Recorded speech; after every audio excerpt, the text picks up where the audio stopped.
ગણેશ ઉત્સવને લઈને અમદાવાદમાં તૈયારી પૂરજોશમાં।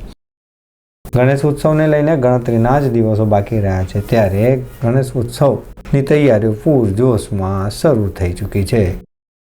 અમદાવાદ શહેરમાં વિવિધ જગ્યાએ પંડાળો પણ બાંધી દેવામાં આવ્યા છે અને પંડાળોમાં પણ ખાસ કરીને વરસાદી વાતાવરણ માટે ખાસ આયોજન રૂપે વિશિષ્ટ પ્રકારના પંડાળો પણ બાંધવામાં આવ્યા છે। જ્યારે બીજી તરફ ગણેશજીની મૂર્તિ બનાવનાર મૂર્તિકારો પણ ખૂબ જ ઉત્સાહપૂર્વક આ મૂર્તિઓ બનાવવા માટેનું આયોજન કેવી રીતે કરવું અને તેમજ આ મૂર્તિઓના કલરનો આખરી ઓપ આપતા નજરે પડતા હતા।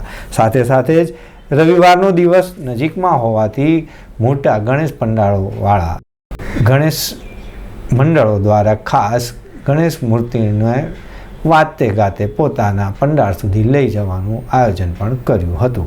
આમ ગણેશ ઉત્સવને લઈને અમદાવાદીઓમાં એક અનેરો ઉત્સાહ જોવા મળી રહ્યો છે। ઘરે ઘરે ગણેશની સ્થાપના તો થશે જ, પરંતુ સાથે સાથે જ અમદાવાદના ઘણી બધી જગ્યાએ સાર્વજનિક ઉત્સવ દ્વારા પણ ગણેશ પંડાળોની આયોજન થયું છે। આ આયોજન માટે વિવિધ કાર્યક્રમોનું આયોજન માટેના પણ આખરી ઓપ અપાઈ ચૂક્યા છે।